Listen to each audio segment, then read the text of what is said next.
I just wish that we didn't have activists writing everything. I think Sony's been. I think the one thing I love about Sony is that they have absolutely kept as much politics out of their. Because modern writers for these huge studios that take characters that people love, that we love them so much that we have a sense of like, oh, not ownership even. It's like these are people that are part of my life, and then you'll get these like activist type, you know, writers that just decide, you know what, I want to insert my problems into this Right. story. Yeah. Like the fact that I'm a overweight, diabetic, super liberal, angry at the current administration.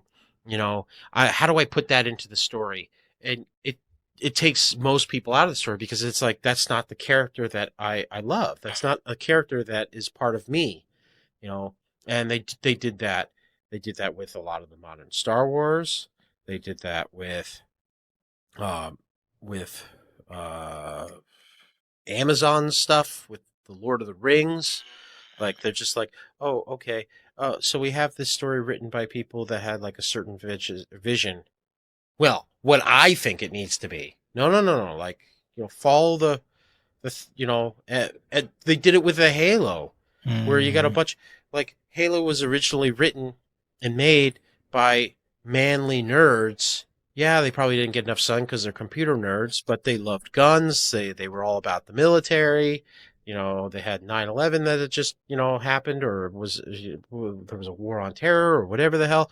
There was a lot of image, and then they it was obvious that they took a lot of the story from Christianity, in the book, and then they just like the modern writers are like, well, we don't like any of that. The religious imagery is bad. Guns are bad.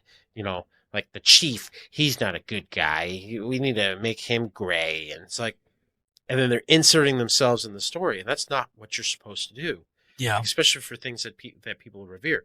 And I think Sony has done a very good job of keeping that out.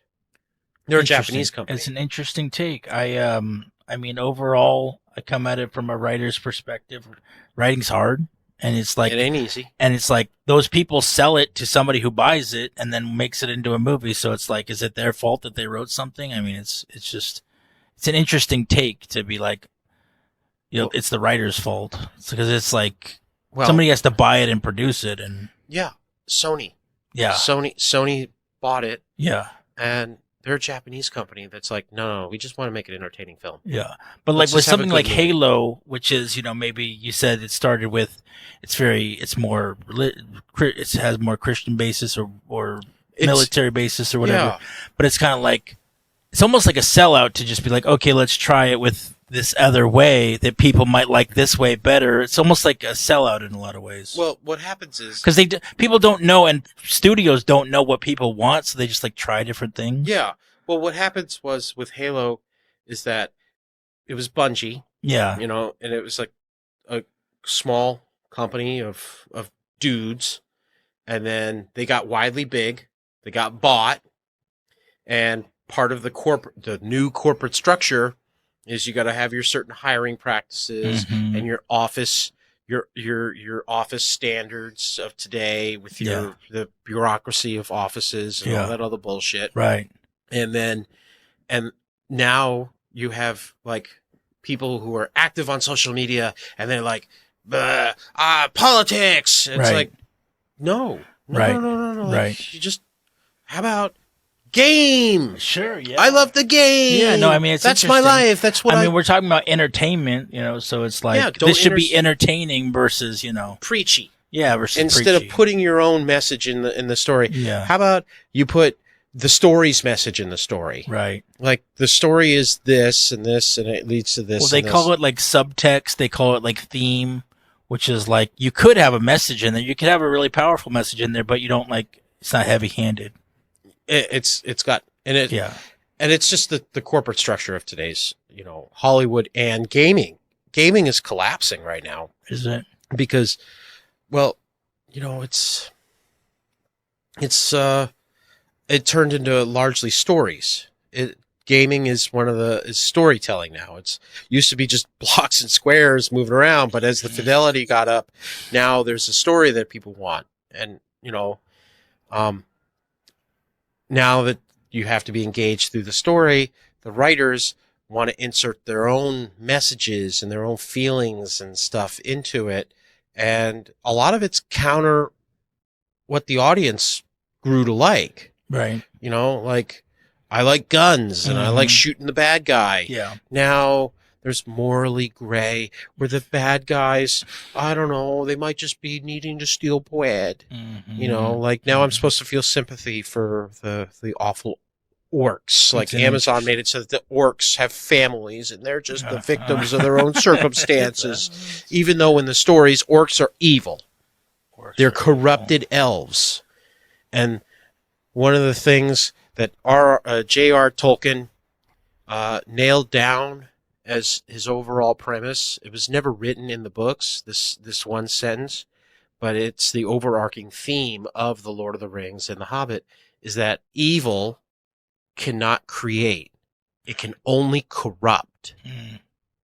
So a lot of this bad storytelling isn't from people who've originally created the story. They worm their way in to corrupt it towards their own messaging. And that's how so many things, like maybe our own government might have been created by good, noble men, but over time, there's been evil people who've infiltrated it and corrupted it against us. And I mean, as when it comes to stories and sequels and game reboots, it's kind of like, if you're not going to make the same thing again, should it even be remade? Yeah. It's like... Well, and Norm Macdonald brought up this one point. These sequels, these endless sequels, they get off the message quite often. Even like Lord of the Rings specifically, it's like... Well, and you have to love what you're the story you're retelling. Right. So Norm Macdonald pointed this out with all the impressions of Trump nowadays, that a lot of them aren't any good because it's by people who hate Donald Trump. Right. Well, if you're going to impersonate somebody and do an impression of them, the best impressions is if you actually have some modicum of respect for that person. Right. So if you're going to impersonate somebody, and it's going to come off way better if you actually like that person. So most of the Donald Trump impressions are people who are completely deranged by him and they hate the man. Yeah, no, Norm Macdonald has some good ideas about comedy. Like comedy's supposed to be funny. Yeah. So he doesn't even like political comedy because he's like, I'm there to like laugh at funny stuff. He doesn't get a lot out of political comedy to begin with. No. Yeah. No, he was. I miss you, Norm. Yeah, he was great. Yeah. We lost. I didn't even know he was sick. All right. We've rambled on long enough. Thank you, everybody. And if you made it this far, I love you. Like and subscribe. We'll see you soon. That was your cue to also say that you love them. I love you. Thank you.